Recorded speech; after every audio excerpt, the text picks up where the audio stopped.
అమ్మవారి నన్ను పిలిచినట్టుగా నాకు అనిపించింది మన వాణి గారిని పిలిస్తే. సో బాంబేలో మేము శ్రీ కన్యకా పరమేశ్వర అమ్మవారి జీవిత చరిత్ర నృత్య నాటకం చేశాము.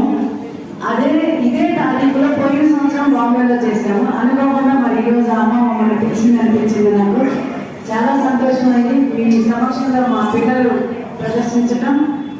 అలాగే ఈ అవకాశం ఇచ్చిన మీ అందరికి కమిటీ మెంబర్స్ అందరూ, సార్ మీ పేరు నాకు తెలియదు కానీ బట్ జయరామ్ గారు మీ పాదాలకు నమస్కారం.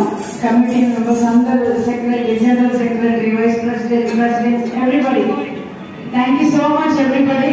ఇక్కడ నా భక్తులందరికీ మా పిల్లల్ని జీవించవలసిందిగా మనస్ఫూర్తిగా కోరుకుంటూ సెలవు.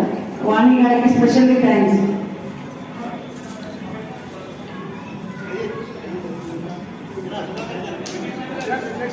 అసలు గుళ్ళో అడుగు పెట్టగానే అమ్మవారి ముఖంలో నాకు ఆమె నన్ను పలకరిస్తున్నట్టుగా అనిపించింది.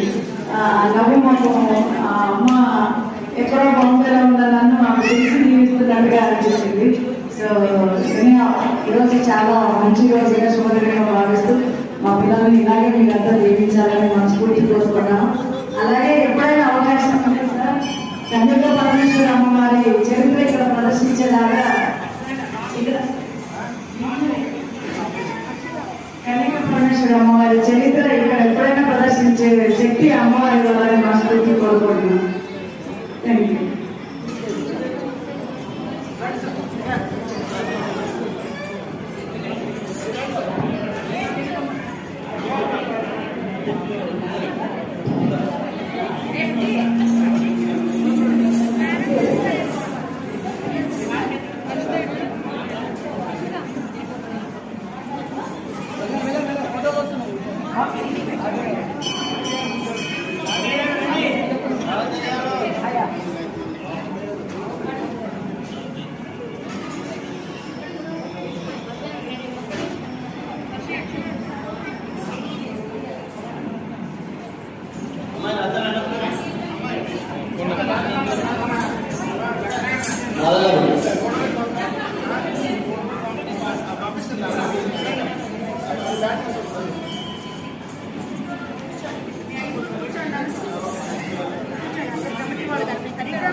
అంకుల్ అంకుల్ అంకుల్ కొంచెం ఇద్దరు